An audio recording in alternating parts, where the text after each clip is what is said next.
A 75 años de que la Declaración Universal de Derechos Humanos, que fue adoptada por las Naciones Unidas, esto es, el 10 de diciembre de 1948, como respuesta a los actos de barbarie ultrajantes cometidos en la Segunda Guerra Mundial, aún hay personas que los consideran irrelevantes o innecesarios para esta época, lo cual por cierto es un error, ya que la historia y la memoria nos conmina a que el ser humano siempre vuelve a cometer los mismos horrores. Y la única manera de salvaguardar la integridad de la humanidad es precisamente el límite que debe tener el Estado para sus conciudadanos y otros estados. Luego llegaron los acuerdos internacionales, entre ellos los Estatutos de Roma, la Corte Penal Internacional, la Corte Interamericana de Derechos Humanos, que juzgan y condenan los estados por crímenes de lesa humanidad. Hay más de 200 países que firmaron y ratificaron estos acuerdos que, insistimos, protegen a la población de toda agresión contra los derechos humanos. Hoy vemos cómo el negacionismo y el fascismo se ha instalado nuevamente en la población con discursos de odio, racismo, antifeministas, xenófobos, entre otros. Finalmente, a casi 50 años del golpe civil y militar en Chile, no podemos permitir que los sangrientos episodios cometidos en esta época tan oscura de la patria vuelvan a repetirse, por lo que no debemos retroceder en garantías y promoción de los derechos humanos, y para ello mostrar y recordar lo que ocurrió en dicha época es relevante, ya que un país sin memoria es un país sin futuro. Aquí comienza 50 años cuando se quebró la democracia, un esfuerzo conjunto entre Piensa Prensa y el sitio de memoria Estadio Nacional.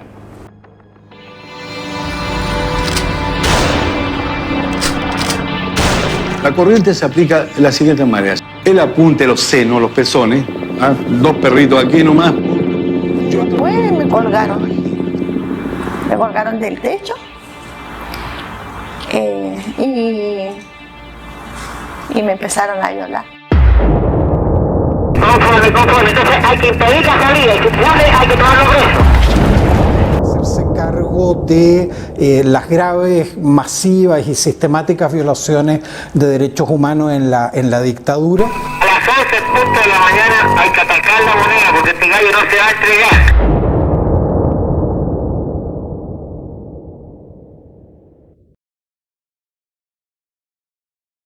Yo tenía 14 años, mi vida era estudiar, íbamos a trabajar en unos talleres laborales que se armaron en Pudahuel y allí trabajaba mi mamá. Y después del colegio yo me iba y yo llevaba los libros al Ministerio del Interior, que era el listado de las personas que estaban trabajando en esos talleres. Después yo me iba a mi casa, iba a la sede, había una sede. De la noche participaba ahí en el Centro Cultural de puros jóvenes y tocábamos guitarra, daban clases de matemáticas a los que estábamos estudiando, se hacían cosas culturales y esa era mi vida. En noviembre del año 73 ya vino el golpe, ya los colegios se cerraron, ¿verdad? Ya no fuimos al colegio, pero estábamos en los talleres. Ya en enero, febrero, empezaron las actividades en el Centro Cultural con mucho cuidado. Llegó junio, el 21 de junio de 1974, apareció un señor llamado que le decían el Guatón Romo y dijo que él era de la Pincoya, que era dirigente, que nos conocía, que conocía a mi papá. Un día llegó el Guatón Romo, ya tenía como una semana yendo al Centro Cultural, entonces un día me dijo, oye, Mónica, quiero conocer a tu mamá, como conozco a tu papá, ¿puedo ir a tu casa? Y yo dije, sí, vamos. Fuimos a la casa. Y empezó a hablar con mi mamá, no sé qué hablarían. Total, después se despidió y me dijo, chao Mónica, nos vemos, y se fue. Y al mes siguiente, el 21 de julio, él me vino a buscar, como a las 2 de la mañana, llegaron golpeando a la puerta.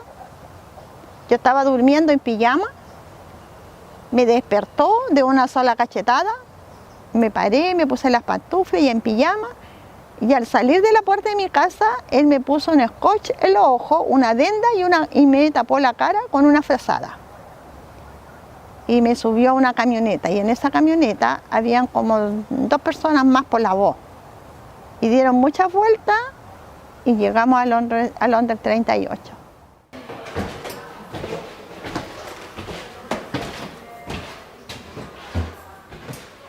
Aquí había una camilla que estaba aquí, me hicieron acostarme, me saqué el pijama me pusieron en una cama aquí que había sin colchón, en la parrilla, y me abrieron de piernas y me pusieron corriente. Y aquí tenían unas cosas colgadas y de aquí me colgaron aquí. Habían algo acá y me colgaron y me empezaron a violar mucho. Me dieron una sustancia y después de mucho rato me soltaron, caí ahí y me pusieron otra vez la parrilla, me pusieron corriente en la vagina, en los senos.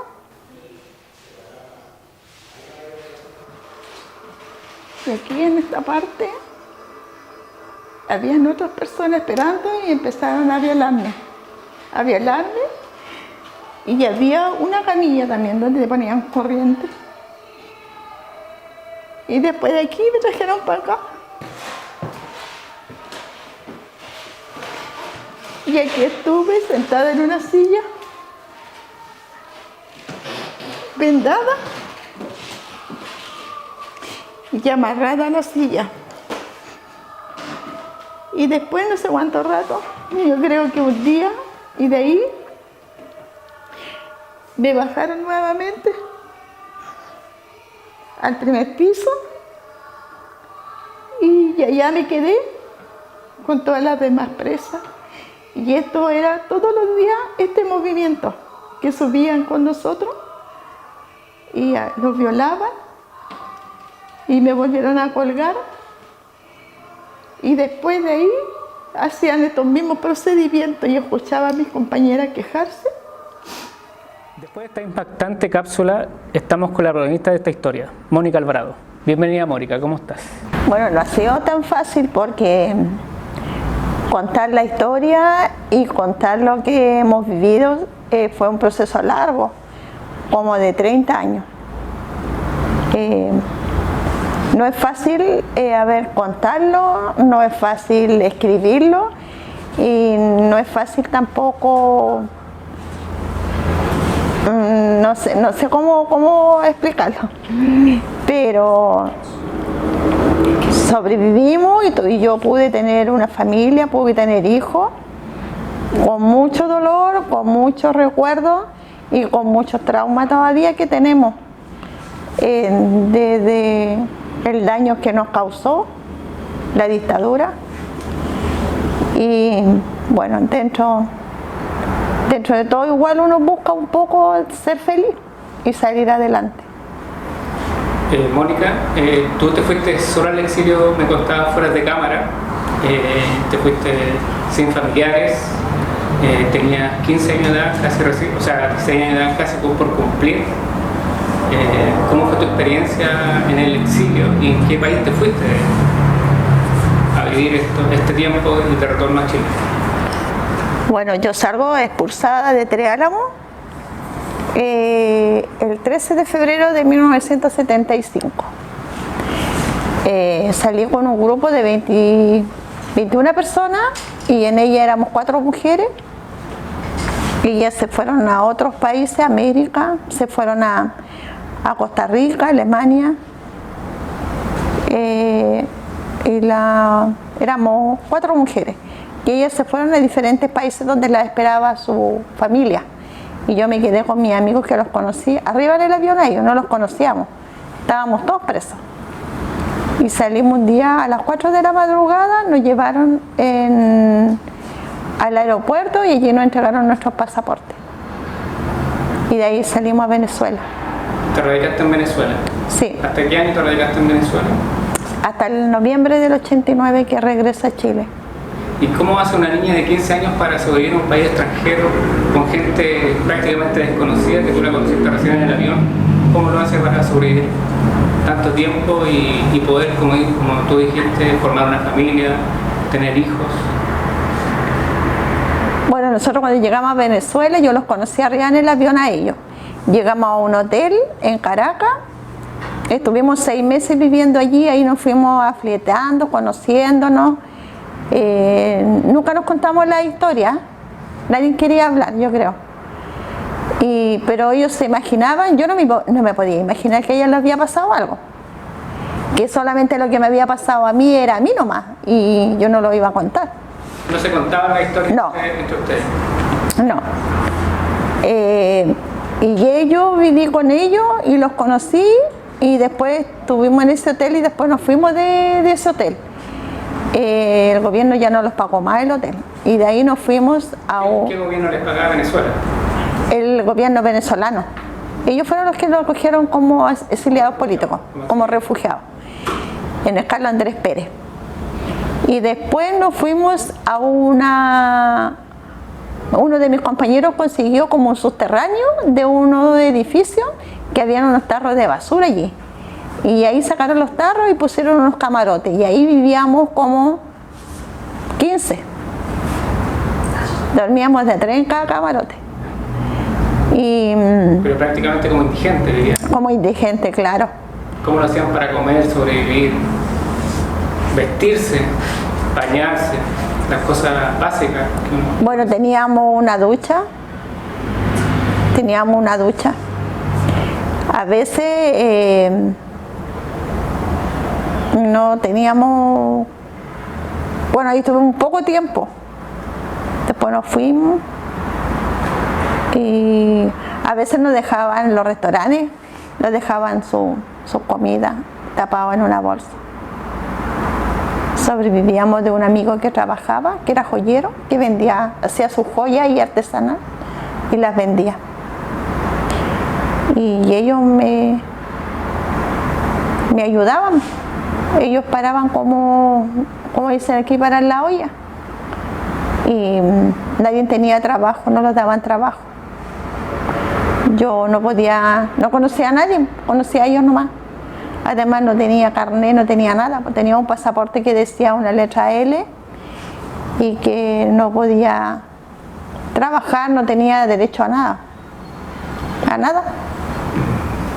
Volviendo atrás, Mónica, en el periodo que tú pasaste acá en Chile como prisionera política, ¿por cuántos centros de detención pasaste clandestino?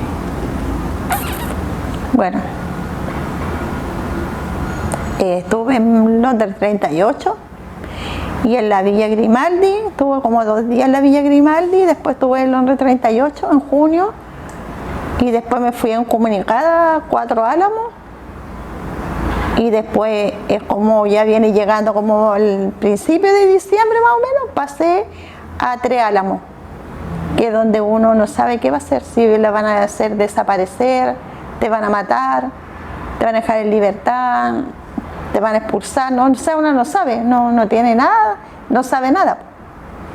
Corría el riesgo nomás, por pasar como un tema de descansar, porque en 4 Álamos la DINA está todo el día, pues, lleva gente, trae gente de las casas de tortura, las sacan, nos sacaban también a medianoche. Entre Álamos también nos sacaban.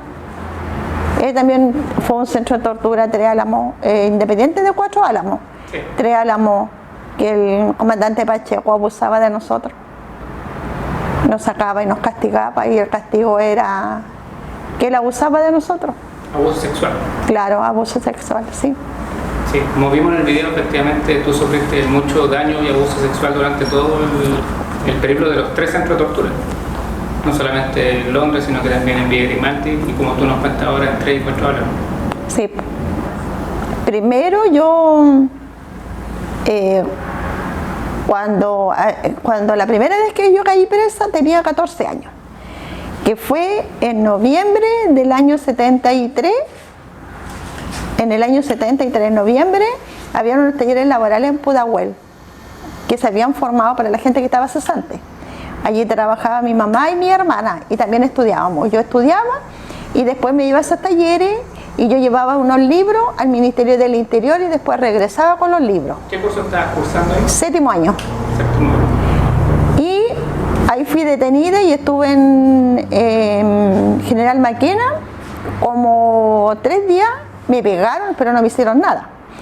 Y quedé con arresto domiciliario en mi casa. Con arresto domiciliario.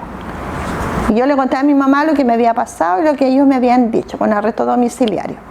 Y mi mamá dijo que no, porque yo no era dirigente, no era nada, porque yo pertenecía a un centro cultural y mi vida era jugar, bailar. También jugaba con la muñeca. Era una niña, tenía 14 años. Sí, pues. Entonces yo jamás fui a una marcha.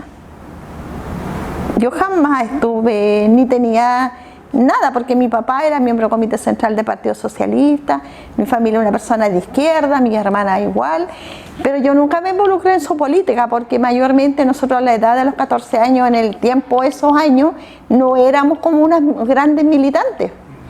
Entonces, y ahí después seguí yendo a esa sede, sin tomarle el peso a lo que era el arresto domiciliario, y después un día llegó el personaje el Guatón Romo a la sede y conversó y dijo que él era dirigente de la Pincoya, que conocía mucho a mi papá y que quería ir a mi casa a conocer a mi mamá. Y yo lo llevé a mi casa que conociera a mi mamá. Habló con mi mamá un buen rato y ahí él se fue. Y en julio, del 21 de julio del 74, a las 2 de la mañana, yo estaba durmiendo, estaba muy nublado, él llegó con el moribrito a buscarme en mi casa. Y yo lo conocí inmediatamente porque yo lo había visto en varias oportunidades. Y me llevó. Le dijo a mi mamá que llevara una frazada porque el camino era muy helado. Me subieron a una camioneta, me pusieron la frazada y me metieron a una camioneta y dimos hartas vueltas y después llegamos al Londres 38.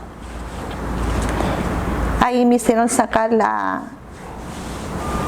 ahí me sentaron en una silla y pude comprobar de que ahí había mucha gente porque se quejaba, era como, no sé, y como un hospital, no sé, me podía imaginar que era un hospital.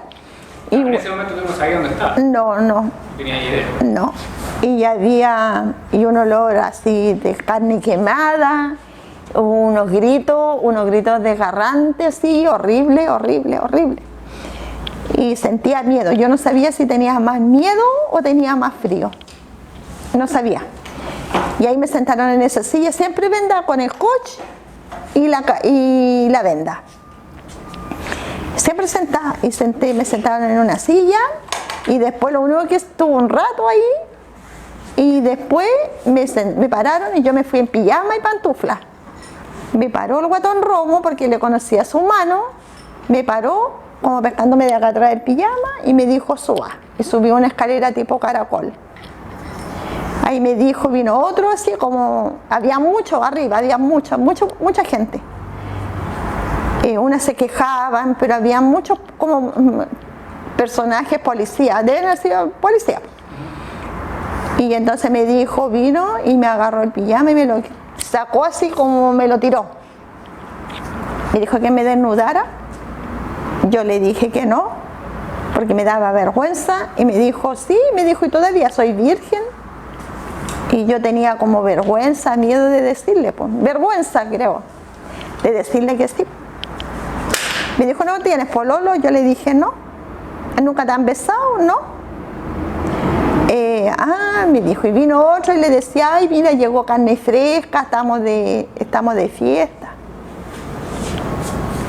Y ahí me sacaron el pijama, las pantuflas y me acostaron en un camarote, en una cama, que no tiene colchón.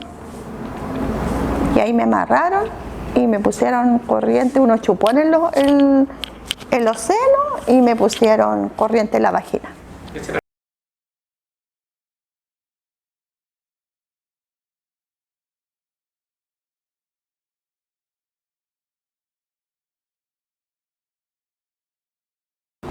Y yo creo que en la Villa Grimaldi estuve como 2 días. Y de ahí me llevaron como a un árbol y me amarraron. ¿Un árbol en Villa Grimaldi? Claro. Yo pensaba que era un solo árbol, pero ahora cuando fui, eran muchos árboles. Ahí me amarraron. Siempre Guatón Romo. Yo sabía que era él porque lo escuchaba por su voz y por sus manos que eran gruesas. Y me amarró del árbol y me empezó a pegar. Y después me llevó como a un... ¿Con qué? Con... No sé con qué me pegaba, con un látigo, con una varilla, no sé. Pero eran como latigazos Claro, en la espalda. claro, porque me tenía amarrado. Yo tiritaba, porque no sabía qué era más miedo, más el dolor o el miedo, la rabia, no sé. O lo que venía. O, claro, o qué iba a pasar. Y después de ahí me sacó y me trajo nuevamente al árbol y hizo que viniera un perro muy grande. Tengo mucha rabia. Y el perro me abrazaba.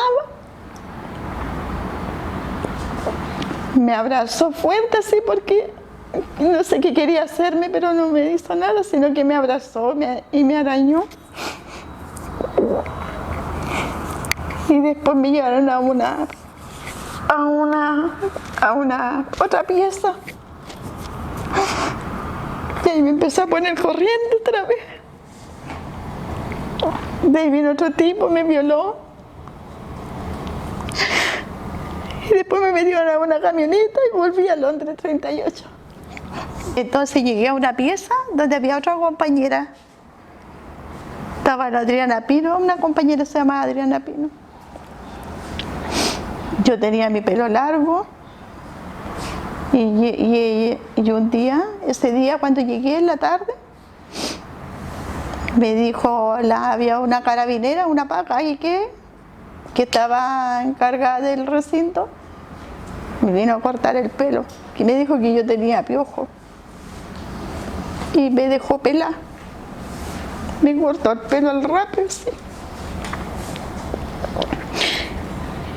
Y yo le decía que por favor me cortara mi pelo, pero ella nunca escuchó. ¿Y ella era una carabinera que estaba a cargo de...? Sí, ¿Estaba a cargo de las mujeres? Claro, de ahí. ¿Estaba separado de los hombres también? Claro, era una cosa así, un pabellón grande. Sí. Y de ahí me llevaron al baño y había como una especie de un espejo. Y cuando me miré tenía mi cuello lleno de chupones, una cosa horrible. ¿No te habías visto nunca en todo ese periodo? No, Primera vez que te me miraba al espejo, me lavaba y me lavaba la cara, me encontraba que estaba sucia, que estaba cochina. Que con qué cara yo iba a ver a mi familia, que se notaba todo lo que me habían hecho, que ya no iba a ser igual a ninguna otra niña. Después me trajo a la pieza nuevamente, a la celda, y solamente había una ventana que eran puras mallas de fierro y uno podía mirar para afuera y ver los grillos.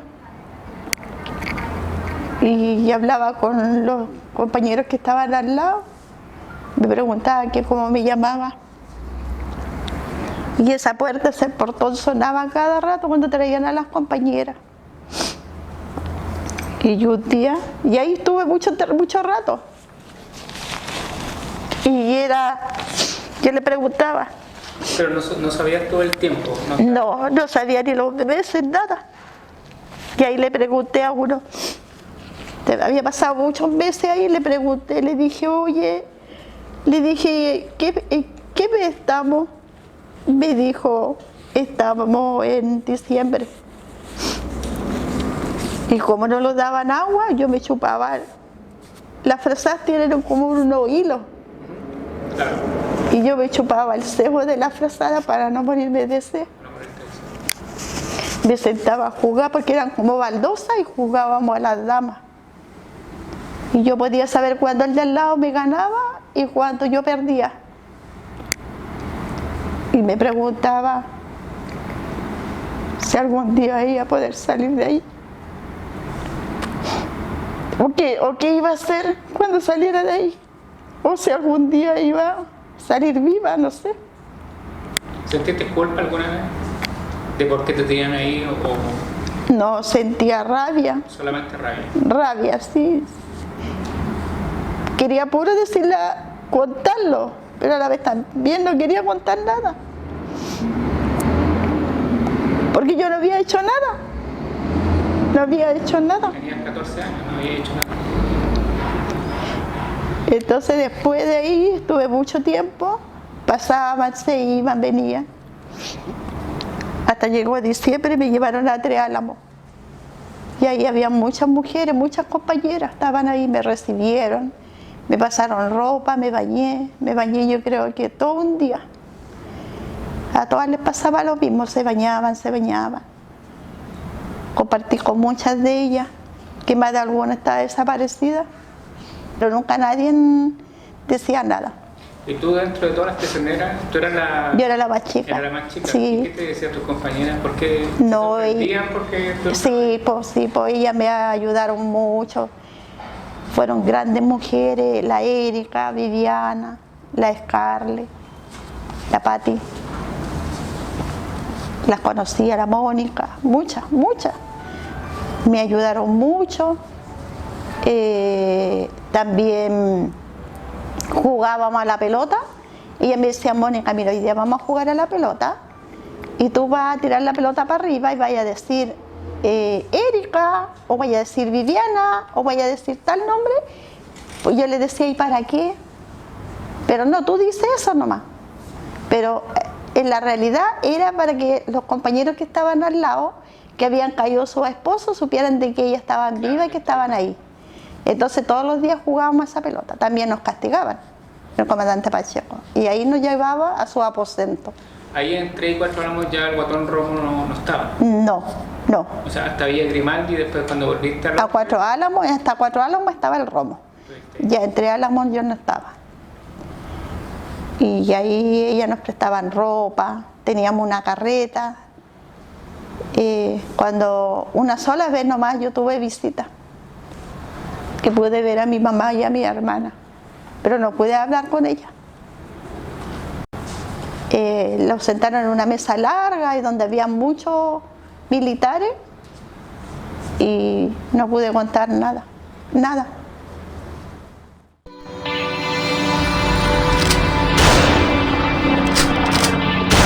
La corriente se aplica de las siguientes maneras. El apunte, los senos, los pezones, dos perritos aquí nomás. Después me colgaron del techo y me empezaron a violar. Conforme, entonces hay que impedir la salida, hay que tomarlo preso. Hacerse cargo de las graves, masivas y sistemáticas violaciones de derechos humanos en la dictadura. A las 11:00 de la mañana hay que atacar la moneda porque este gallo no se va a entregar.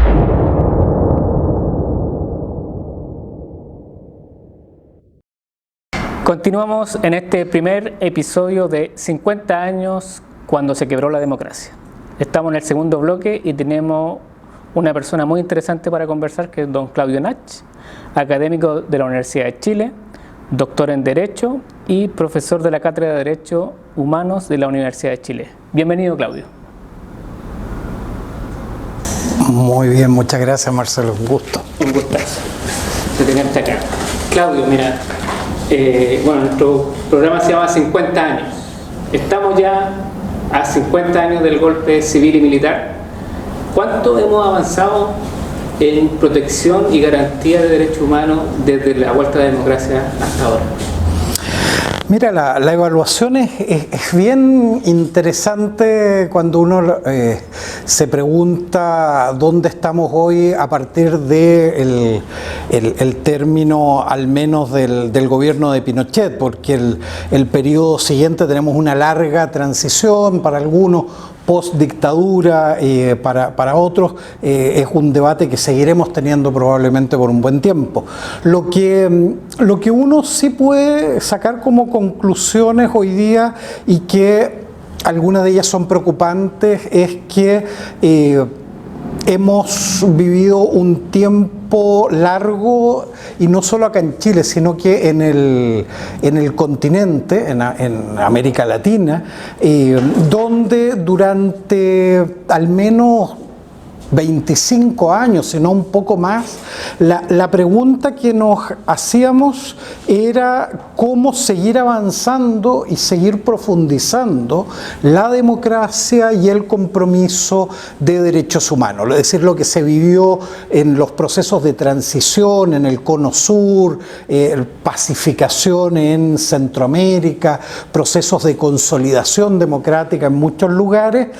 Durante un buen tiempo la pregunta era esa.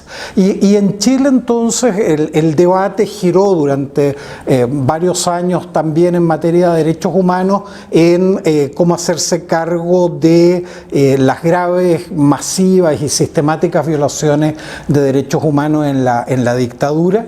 Y en eso obviamente uno debe ver que hubo avances interesantes en materia de verdad, las distintas comisiones de verdad, en materia de justicia también, con distintos periodos en Chile, al menos claramente hasta la detención de Pinochet en Londres es un escenario, post-detención, post-98 es otro escenario, y los últimos años eso también de alguna manera ha podido avanzar con un compromiso del Poder Judicial en esta materia, aunque todavía sigue siendo el tema de justicia una deuda pendiente. Me voy a llegar ahí en justicia. Siempre uno ve la experiencia comparada y de repente la experiencia es más cercana que Argentina. Uno podría hacer una comparación entre Argentina y Chile. ¿Cuál es la diferencia en materia de justicia propiamente tal?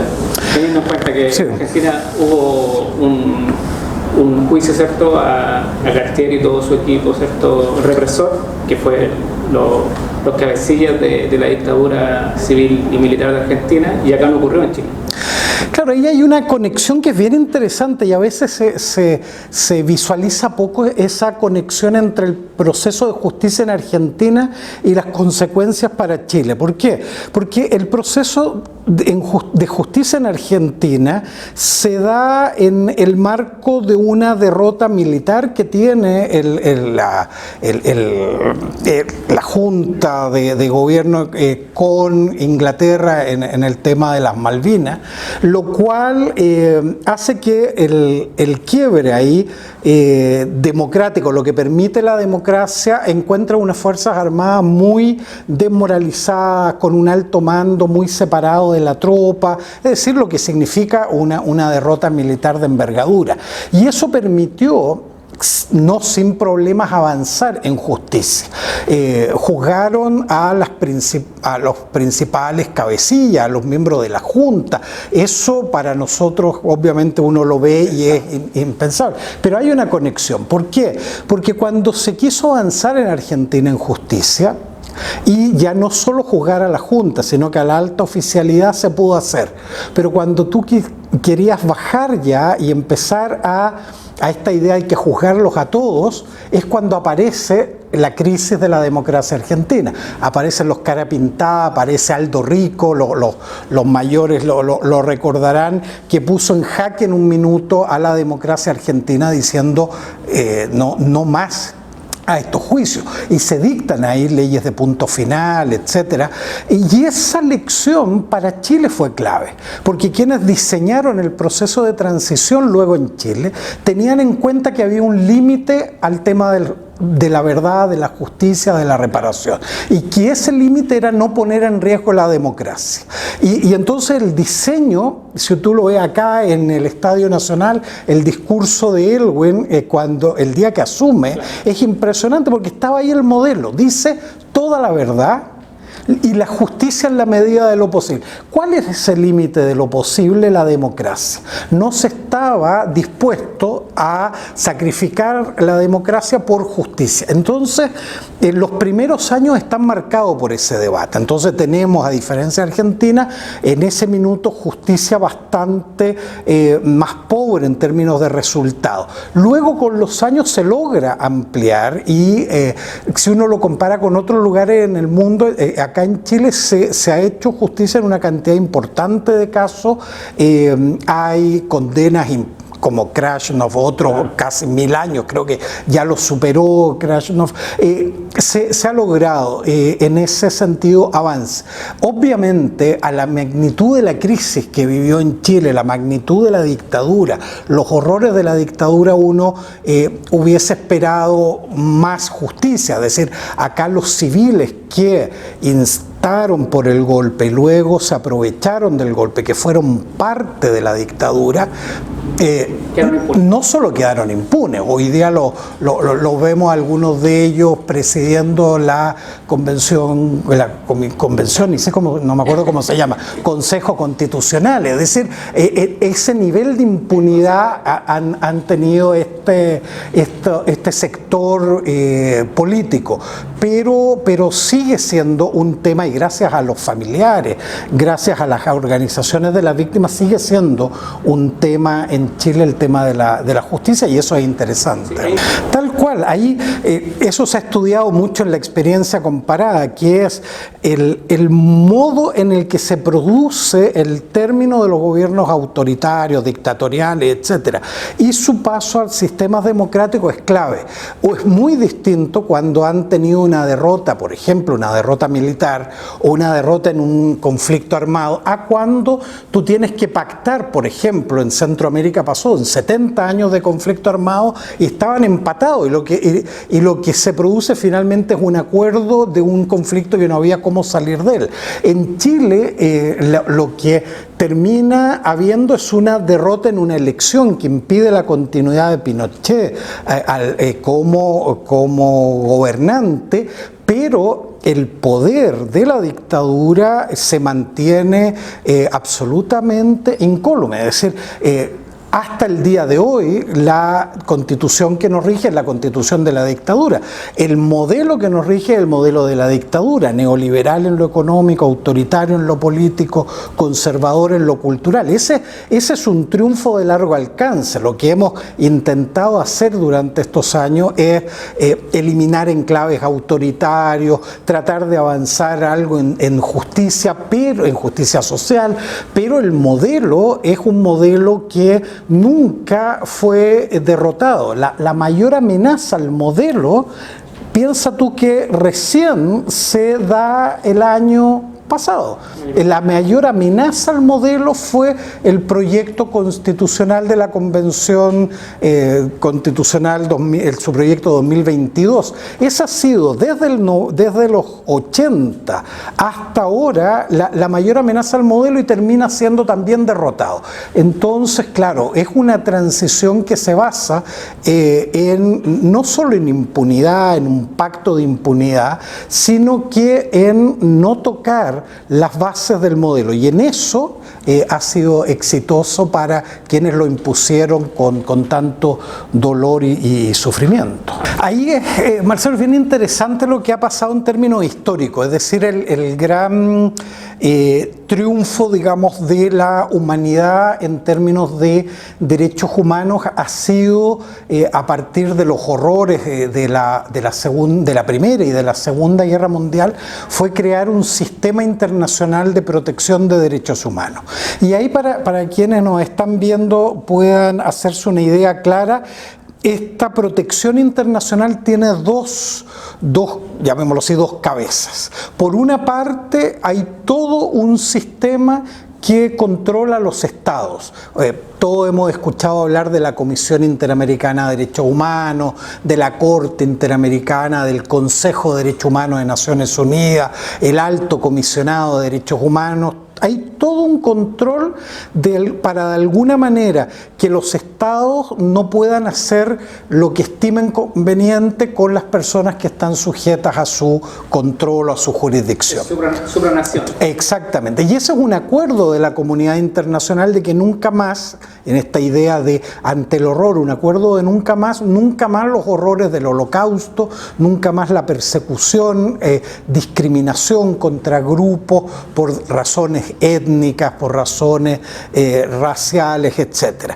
Pero eso ha demostrado que no ser suficiente, sino que además hay una segunda cabeza que se dedica a perseguir a individuos, ya no al Estado en su conjunto, sino que a individuos en particular que han cometido crímenes que ofenden a la humanidad en su conjunto. Los crímenes de guerra, los crímenes de lesa humanidad, los genocidios, el crimen de agresión, son crímenes que ofenden a la humanidad en su conjunto y que la humanidad llega a un acuerdo, la comunidad internacional, de que estos crímenes no pueden quedar impunes. Y para eso, para perseguir los crímenes y a los criminales, hay nuevamente dos mecanismos. Un mecanismo es el que se aplicó respecto de Pinochet, que es la posibilidad de que un juez, en este caso Baltasar Garzón, un juez español en España, persiga la responsabilidad penal de Pinochet por los crímenes que éste cometió.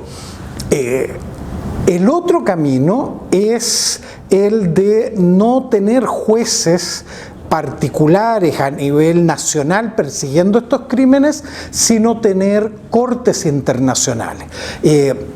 La corte de Nuremberg, que juzgó a los nazis, la corte de Tokio a los jerarcas japoneses, luego, al término de la Guerra Fría, la persecución de los crímenes horrendos cometidos en la ex Yugoslavia, en el genocidio en Ruanda, y la humanidad dice, mire, si vamos a perseguir estos crímenes, hagámoslo con una corte que respete los derechos humanos de los criminales también, porque estos monstruos que uno ve no pierden su condición de ser humano y por lo tanto tienen también derecho a un tribunal justo, a un proceso debido, a penas proporcionales, etc. Y en ese sentido se crea el año 98 la Corte Penal Internacional. Y la Corte Penal Internacional, para quienes nos entiendan, persigue individuos, no a estados, a individuos. Y lo que hace es perseguirlo por crímenes que están consagrados en el propio instrumento, que son los mismos del fin de la Segunda Guerra Mundial, los crímenes de genocidio, crímenes de lesa humanidad, crímenes de guerra, crimen de agresión, pero los hace ahora a través de un debido proceso donde está debidamente tipificada, es decir, se ha consagrado cuáles son las conductas que van a ser castigadas y luego hay un debido proceso, hay debida defensa, etcétera. Exactamente. Claro, no es un tribunal ad hoc, es un tribunal preestablecido con un debido proceso, de forma tal de tener una justicia que, pero esto hay que tenerlo muy claro, funciona excepcionalmente. Siempre, siempre, la primera responsabilidad de juzgar los crímenes es del propio Estado, es un compromiso interno. Los Estados deben juzgar los graves crímenes que se han cometido. Si eso no ocurre, ya sea porque el Estado no quiere o no puede juzgar, se habilita esta vía internacional. Y en ese sentido, entonces, se crea toda una infraestructura que está en La Haya, en Países Bajos, a donde está el tribunal, hay una fiscalía que persigue, investiga estos crímenes, y ya han habido varios casos. Esta corte lleva ya varios años funcionando y ha demostrado que tiene las virtudes que hemos señalado, pero que también tiene los defectos de cualquier corte penal, en este caso internacional. Los primeros años estuvieron muy dirigidos a investigar casos en África, entonces sonaba muy mal que, al igual que en las cárceles internas, la justicia internacional lo que juzgaba eran los crímenes cometidos por los más pobres de los pobres a nivel mundial. Bueno, eso se ha intentado ampliar los últimos años, el espectro de persecución, y hoy día hay investigaciones muy interesantes, por ejemplo, respecto de la situación de los palestinos, respecto de autoridades israelíes.